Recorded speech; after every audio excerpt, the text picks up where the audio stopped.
The CBS Radio Mystery Theater presents...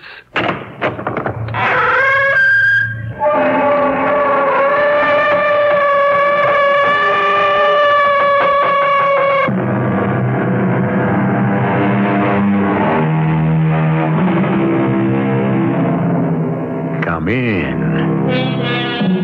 Welcome. I'm E.G. Marshall. How do you measure fear? It's like pain or love or hate or any of the imponderable things in life. It varies from individual to individual, but even that is not accurate. For fear, at the very least, has two constants: fear of the known, fear of the unknown. Which is the more terrifying, blood-chilling, agonizing? You may decide that for yourself from this tale of tortuous suspense. What are you doing? There are preparations to be made. I can't leave you alone. If you fight me, I'm going to put you back to sleep. No, please. Hush, please. my beautiful, please. Hush. You're so lovely when you sleep.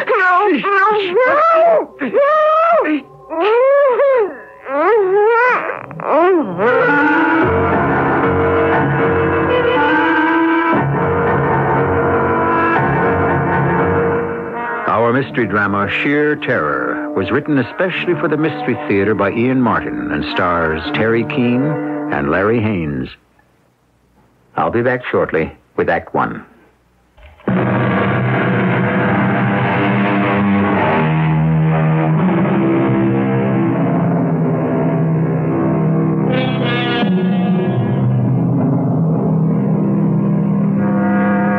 Scattered around New York in various broadcasting studios, actors and actresses live surrogate lives for their millions of viewers.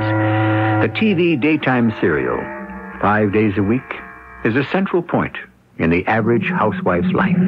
Only recently are we discovering that men share its vicarious lures in ever-increasing numbers and identify just as strongly with the characters from this make-believe world as women are supposed to do. TV actors like Betty Campbell and Pete Hale are far less real to the viewer than the characters they play, Vicky Banks and Drake Haywood. Who is it? It's Pete, Betty. Oh, come on in, Pete. I'm all changed. Well, it's getting real dark out. Looks like it might rain, so I'm going to grab a cab. Can I drop you? Hey, that'd be great. Jim and I are going out to dinner, so I told him to go on straight home from the precinct and change. Can you wait long enough for me to take off the false eyelashes? I hate to wear them home. They bug Jim. Oh, no, I'm in no rush. How is that big lug you married, huh? Best captain on the detective squad. Oh, you mean he hasn't made police commissioner yet? Just give him a couple of years. How's Marge? Want to know a secret? She already told me last week. Congratulations, Pops. Well, maybe this time it'll be a girl, huh? Well, if at first you don't succeed. Yeah. But this one's number 3. And how long can you keep on trying? Hey, wait. You'll have to talk about that with Marge. Well... one day soon, we'll catch up. Yeah. Hey, with the big day coming up Monday, you've got no contract to hold you back anymore. Yeah, I wish we'd pre-taped the wedding scene this week like I asked. Jim has accumulated leave, and we could have left by today and had a whole extra weekend in the Bahamas. Well, you can't fight the powers that be, Betty, or let down the fans. When dream girl Vicky Banks and that dashing millionaire from Philadelphia, Drake Haywood, get married up, it's got to be live in person, not a picture. There. Darn lashes are off. I'll just put them in the box and save them for lights, camera, action on Monday. Okay, leading man, let's travel. Okay, leading lady, but only as far as home. You don't get me on the road again. I like it too much right here in the Big Apple. Oh, hey, make sure it's locked, huh? I promised wardrobe I'd guard that bridal dress with my life. Oh, it's locked. No precaution is too great to guard against any hitch about Vicky and Drake getting hitched. Yeah, it's kind of scary, isn't it? Scary? I mean, that two made-up people that you and I act out could be so important to so many real people. Doesn't scare me. Keeps me laughing all the way to the bank. Oh, darn it.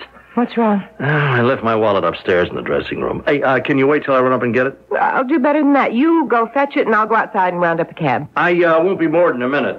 Oh, hey, it's kind of dark outside. Why don't you wait for me? Don't be silly. I'm a big girl now. Besides, like you say, 1/3 of a nation loves Vicky Banks, to say nothing of being married to a detective. What do I have to be afraid of?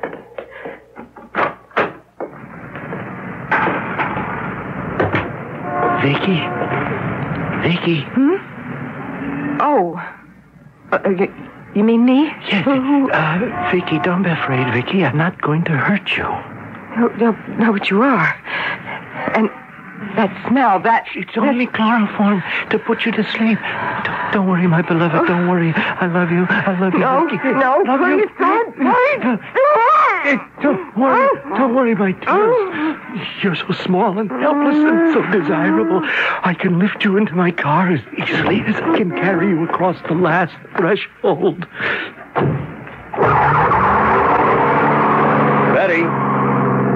Betty, I'm sorry. Betty? Where in the heck could she have gotten to? And if that was her pulling away in a cloud of dust, why the heck would she stand me up?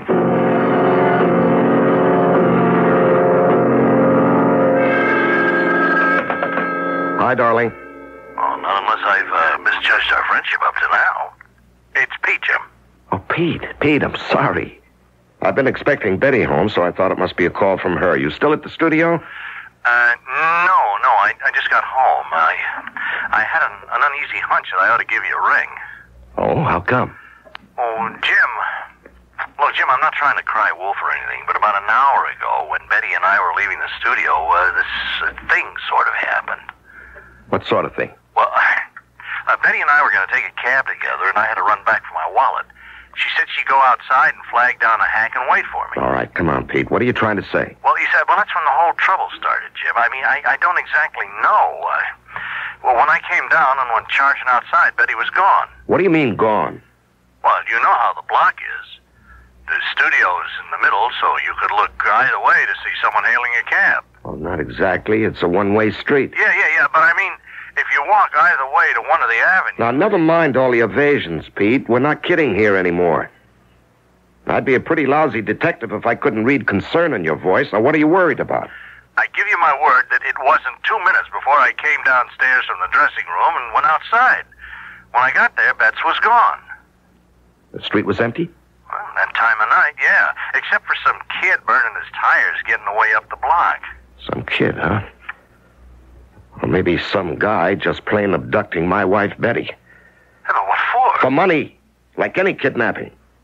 Now, you people who work in those soap operas got any idea how much any of you could be worth to a wrong guy? Oh, Jim, now come on, you don't Right think... now, I don't know which way to think.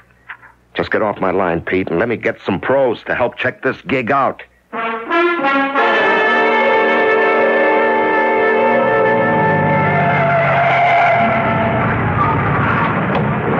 What do you got, Warthog? Hey, don't call me Warthog. All right, pardon me, Sergeant Wartowski. Oh, you, Captain Campbell. Oh, that's all right. You could call me Warthog. I only do when I'm worried. What do you got, Sergeant? I don't want you should get mad, Cap. All right, what do you got? Nothing. I mean, that sofa. No witnesses? No. Nobody saw Betty come out of the studio, hail a cab? Hales and Everest are combing the block. Anything overlooking or any residents who might have been going and coming. I work this whole building here, and I got a list of the TV employees. As soon as I get back to the precinct, I'll get on the pipe, check them out. All right, we'll want to check all the cab companies, see if anyone has a record of picking her up at that time. Trouble is, it could have been an independent. Yeah, or a gypsy. Well, maybe it's a false alarm. Have you checked? Yeah, I called home just before I stopped the car. Nothing. All right, come on. I want to prowl the area myself a minute or two. I got a notion in the back of my head, Sergeant. There's some lead hanging around that I'm not following up.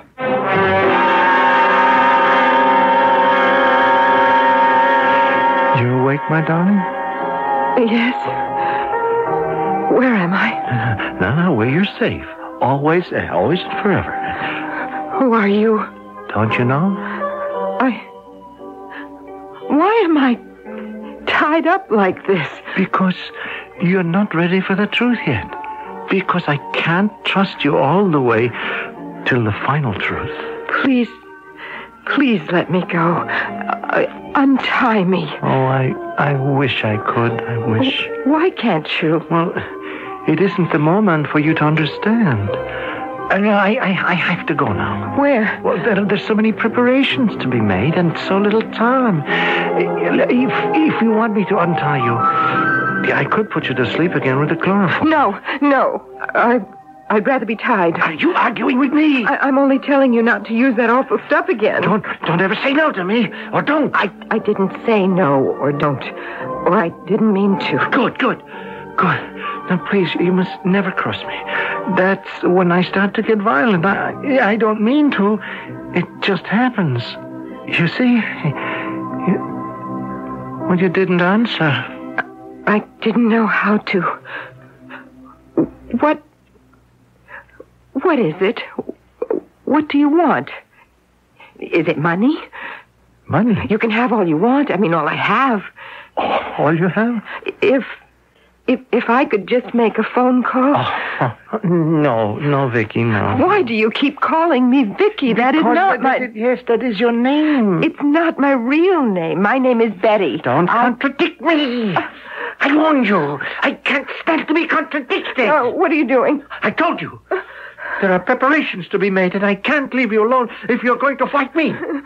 Now, I'm going to have to put you back to sleep. No, please. Please. Hush, my beautiful. Oh, hush, you're so lovely when you sleep.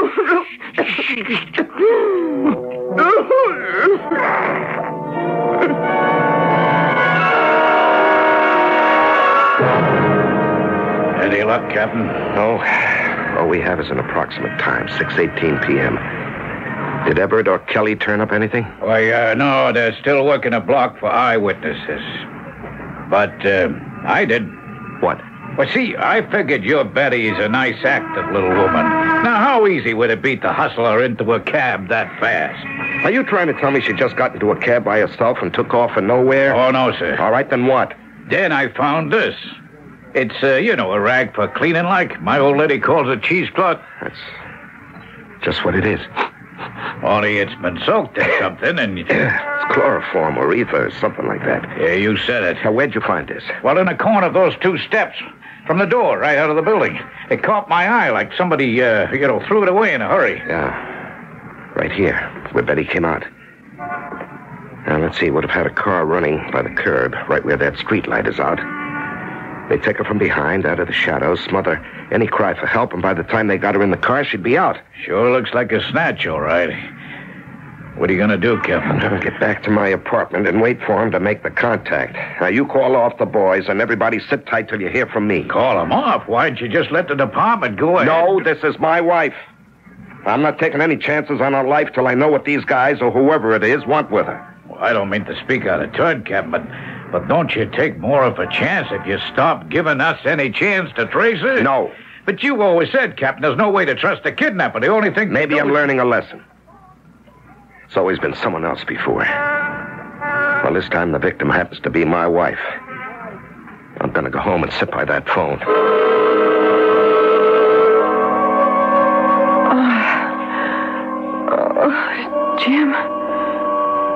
Jim? Oh, no. My hands. My hands are still tied up. Oh, if I could only get them loose. I can't. What does he want with me? Where is he? He scares me so with those flat, blank, pale blue eyes. Oh, if only it weren't so dark. There's no window. There's nothing. Why does he keep calling me Vicky? I'm afraid he's mad. If he keeps me prisoner like this before he's done with me, I think I could go mad, too.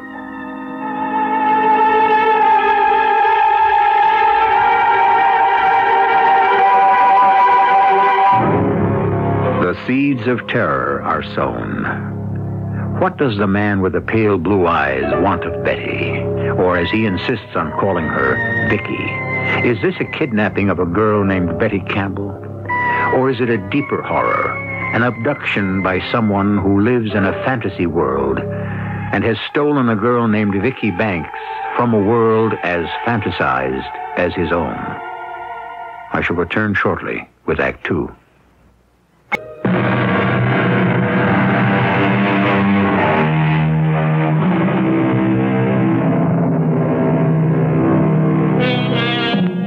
Hours later, how many hours, she doesn't know, Betty awakens in a dark room.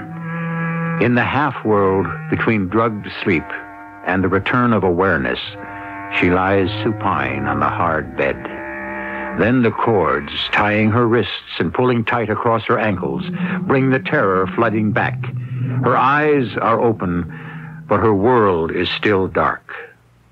Helpless to move, her mind runs scattering through fright, half-memories, prayer, and what possible action she can take to escape.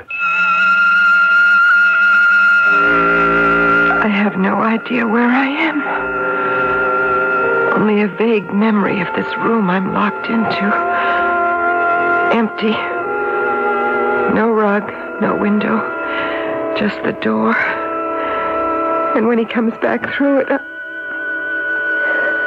how can I escape? The door. Yes, wait a minute. I remember once. What? Yes, a door, I know. When I was little, and the lock to the bathroom jammed, and my father, what did he do? Something about the hinges. No, but first I have to get my hands free so I can get untied.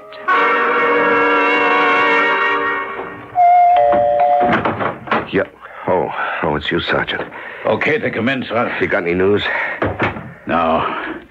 You? No. You look real beat, Captain. I thought maybe I could spell you here at the phone. You got an idea. Let's have a cup of coffee first. I got it all brewed. You got no leads at all? Like I told you, 7 o'clock this morning, we're still checking hackies. 0. Witnesses, 0. Except for your friend, Mr. Hale. Oh, Pete?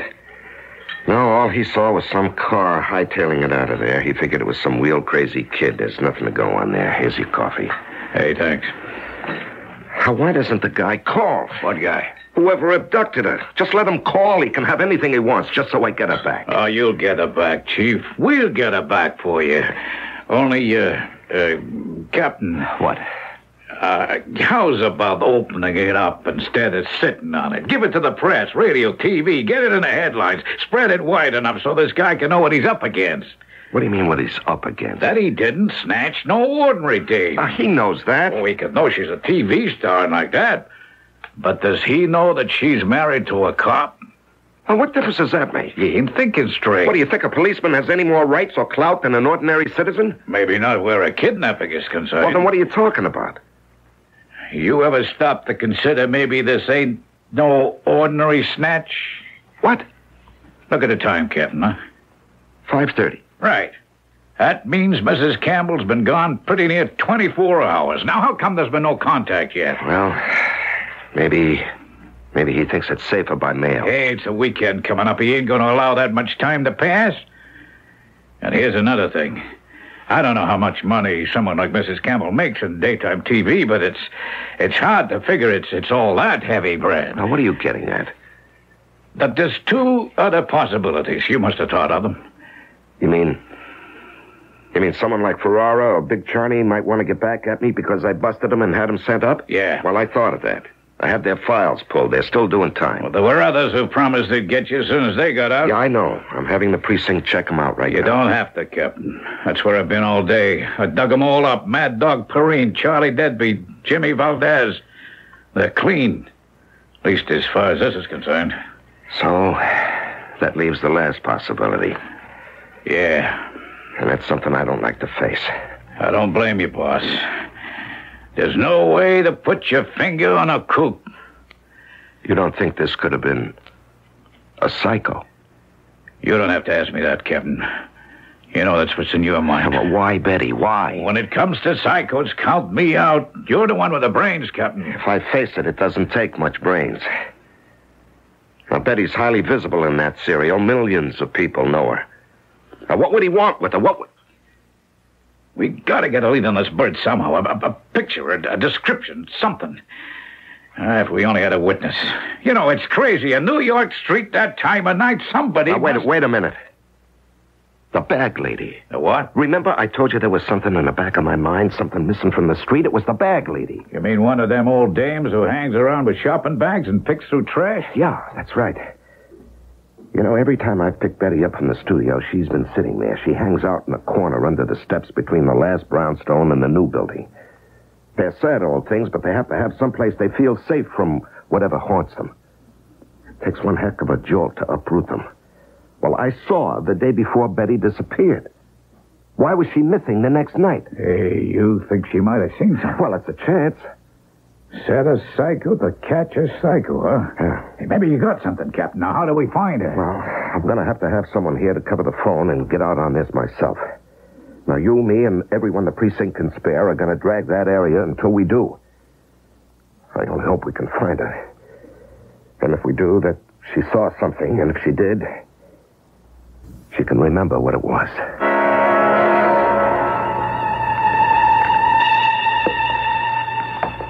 Vicky? Vicky, you sleep?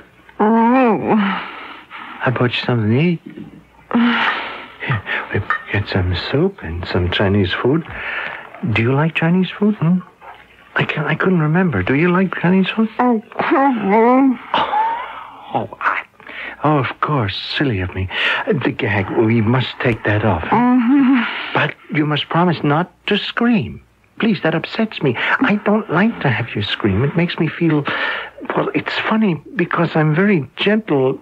I want to be gentle, but some things make me violent, so you won't scream, will you? No. Oh, good. And if I do it quickly, it shouldn't hurt. I don't really want to hurt you. Oh, did that hurt? Did it? Oh. I don't know if... Everything hurts. Being tied up like this, I'm so cramped. Oh, there, poor darling Vicky. I'll set my little bird free for a moment here. Now, let me see. Why, you almost had your hands free. You were trying to escape. Oh. I don't like that. Now, why should you want to escape from me, Vicky? You know what I should do because of that. I should hurt you back. No, I was not trying to escape. It was just that, the ropes hurt so. I wanted... Oh, my poor Bill. Oh, yes. I don't want to treat you so, really. My ankles hurt, too. Could you set my feet free also? Oh, yes. I want to do everything for you. You see, what you ask is easy. As easy as this. There. You see? And you see what cut them? A straight razor. Yes. Yes, it belonged to my father.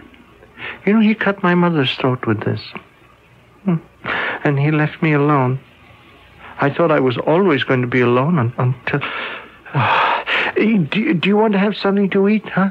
A nice dinner for two?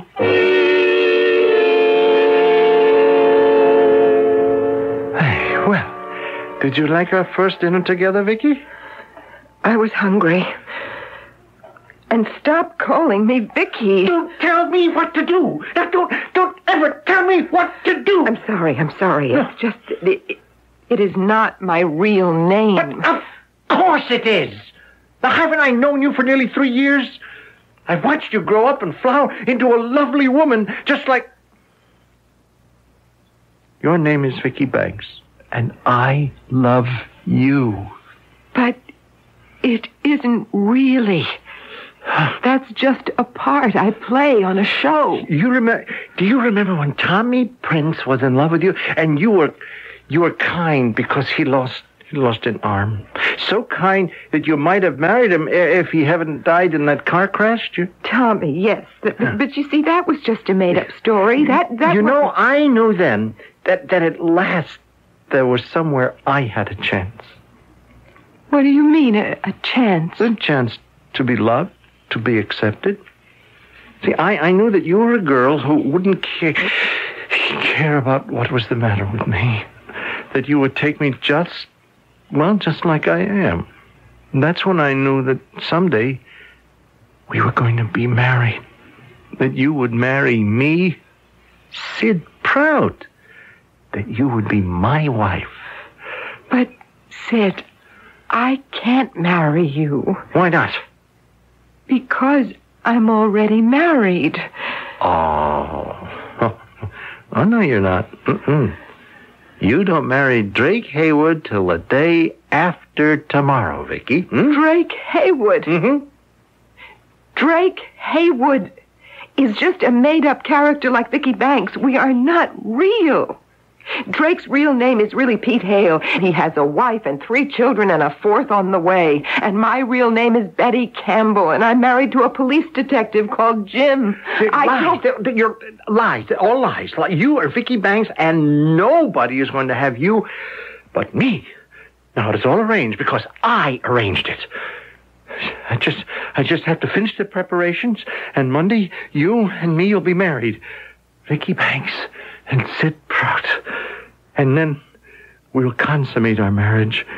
Oh, but it will be beautiful, Vicky, and not sordid and hateful like my father and my mother, because you and I, we will find perfect peace together forever. What are you talking about? This. The razor is so sharp you will never feel a thing, and I shall follow immediately. You're mad. No, don't say that to me. Come, Vicky. Come to me. No, don't touch me. Don't touch me. I'll scream. Well, you know that won't do any good. There's nobody to hear you. How do I know that? Because I tell you it's so. Then why won't you believe what I try to tell you? Sid. Please, Sid, listen to me. We can't be married because I'm already going to have a child. Oh, that's a lie. It's the truth. No, you can't be having a child. Vicky, everybody knows how sensitive and how fastidious you were, and that's what put men off. But it drew me to you because it was just how my mother was. Oh, to find a woman like her. Oh, Vicky, we were made for each other. No, stay away from me, please. Don't touch me. I understand, my dear. You're right. You're right. When we meet together, it must be pure and perfect. Oh, it's late. Oh, it's 8 o'clock. Now you must rest. No. Please, not the chloroform again, and please don't gag and tie me. But don't you see, I must. The rest of the world doesn't understand. And we must celebrate our wedding alone.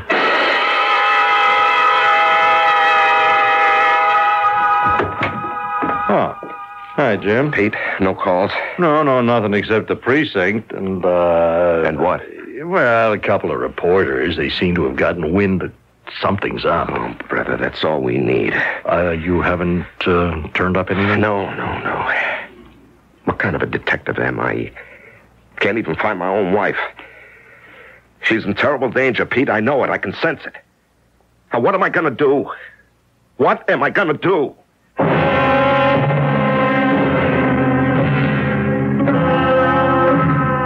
What feeling in the world is more desperate than frustration, especially when it is linked with fear or concern for someone's safety? And that Betty Calder is in danger, ultimate and complete, there can be no doubt. I shall return shortly with Act 3.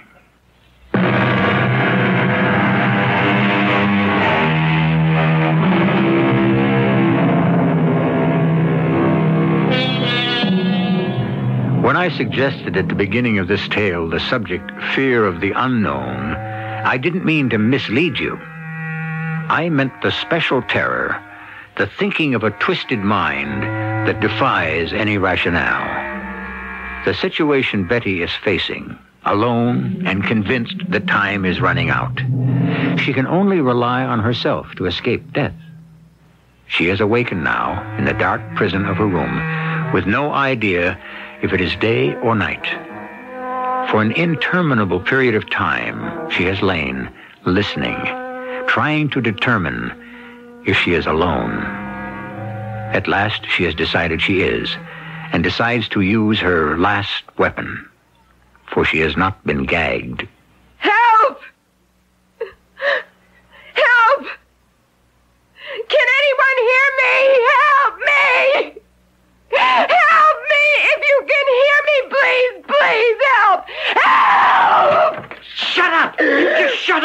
Now, no one can hear you in this loft building. We are the only tenants. But because you don't have faith in me, I should... No, Sid, I'm sorry. I'm sorry. I didn't mean anything. It's only that...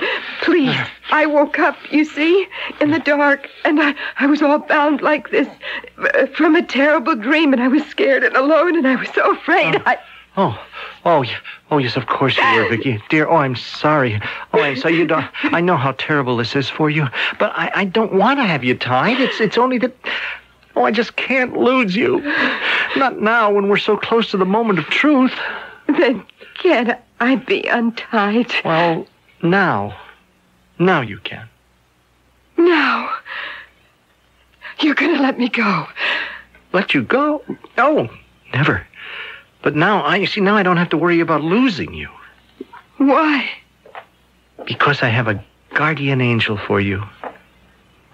Michael?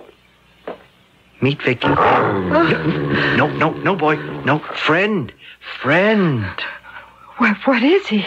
Well, it's hard to say exactly. He's part Alsatian, part Doberman, I guess. I borrowed him from the kennel to make you happy. He sounds dangerous. No, shh. Not unless anyone goes against what he's been taught.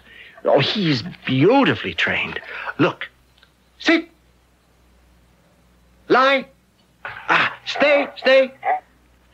He's your dog? Oh, no. Like I say, I borrowed him. I don't want to keep you tied up, Vicky, but I still have so many things to do before it all happens for us. So I brought him to guard you. To guard me? Yes, oh, no, he's really very friendly. He is an attack dog, but unless someone is threatened, he's a nice boy. Aren't you, Mike, huh? He seems quite gentle. Yes, that's his nature. But don't be fooled. He's been trained to be a killer. Now, here, let me have the pillow. What for? Here, I'll show you. Here. Now, here, boy, here. Attack! Okay, no. Freeze. Please, that's good boy. Good fellow. Tore that pillow apart. Yes, or anything else he was ordered to attack. You see, that's training. You seem to know a lot about dogs. Well, I should. It's been my profession. Been? Yes. You see, come Monday, you and I start a new life, married in the true faith and dedicated to eternal life together beyond the curtain. Please let me talk to you. No. I'm sorry, not now. I must go to work for the last day. And then there are so many things still to get ready for tomorrow. You're going to tie me up again? No. There's no need with Michael here. He'll be your guardian. I will be back tonight to say my last goodbye. Then we will join the long sleep together. Don't try to run from me, or Michael will stop you. I'm leaving him on guard outside the door. Now, he's better than any lock. Now, for your safety, my darling, I warn you not to try to leave.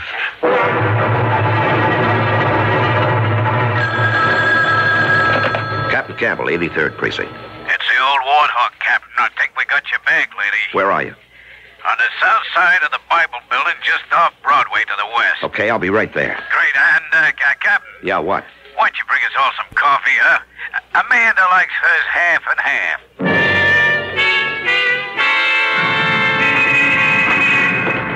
Hello, Sergeant. Captain, this here is Miss Amanda Schutz.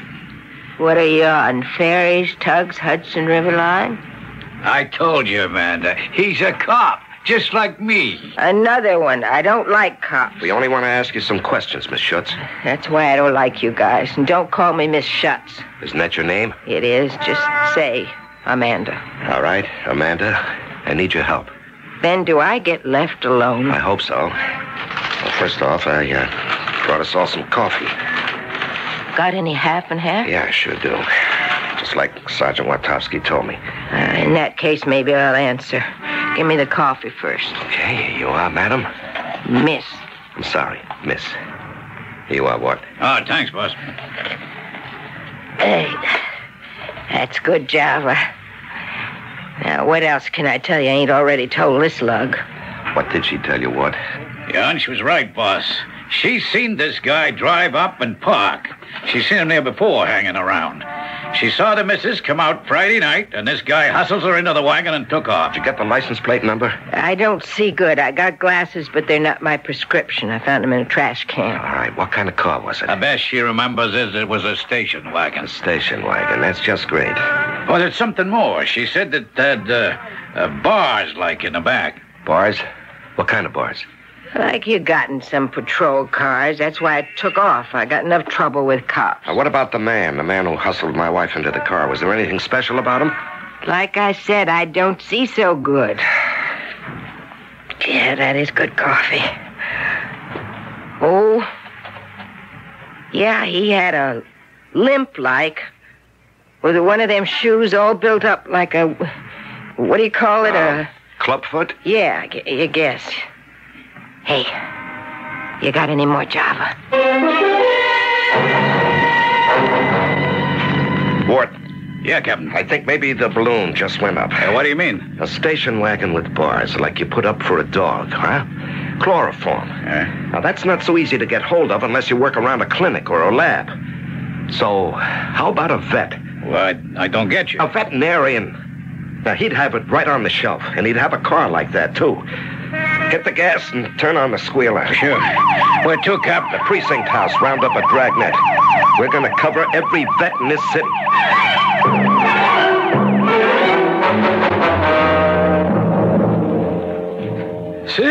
Sid Prout. Yes, Dr. Montrose. I just came up from the kennels. There's a dog missing. A dog? When you hear me, what kind of an idiot are you? They're our stock in trade, aren't they?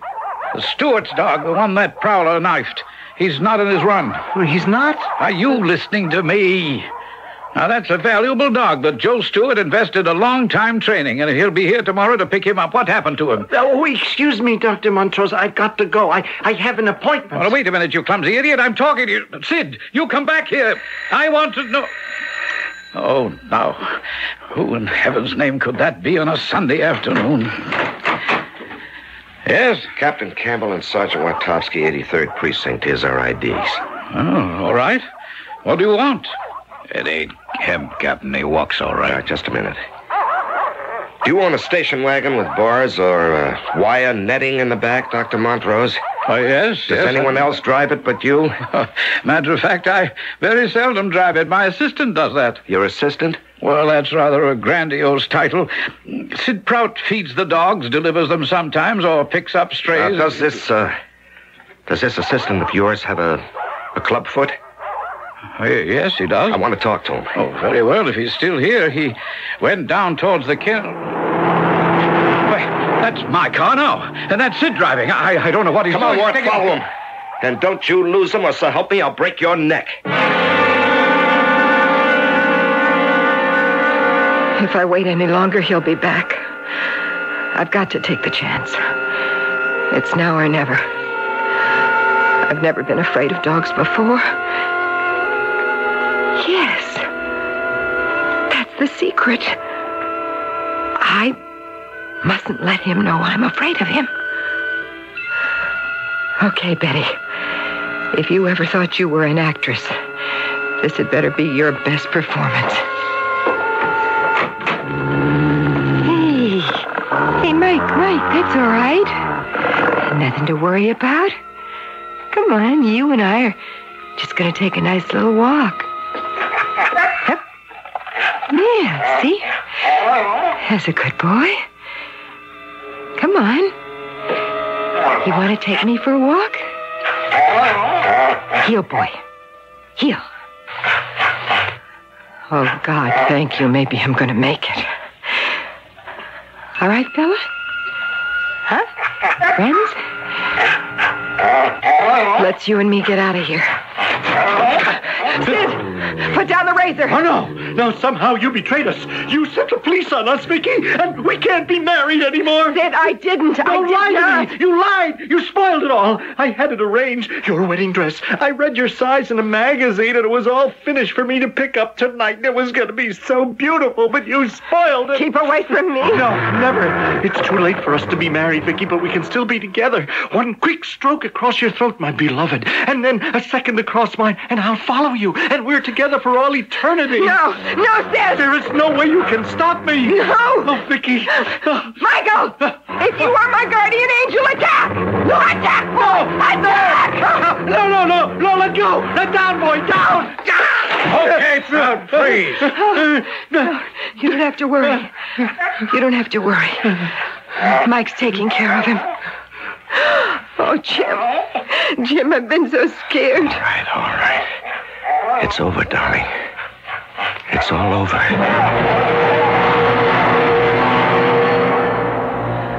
What I'll never quite understand, Jim, is about the dog. Yeah. It's what Sid Prout didn't understand either. See, Mike wasn't an attack dog. He was a guard dog. His training taught him to attack only when someone was threatened. So he really was my guardian angel. Yeah, well, only for one time around, darling. Well, from now on, I'm taking the job full time, and I promise you, you'll never be threatened again.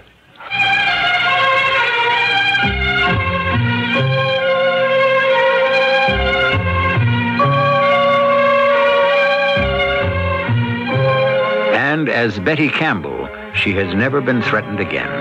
Of course, as Vicky Banks, if you follow that particular story, even after her happy marriage to Drake, the catalog of disaster that Vicky has gone through would make Job look like a piker. But that's storyland, and never to be confused with real life, or after what has happened, what is. I'll be back shortly.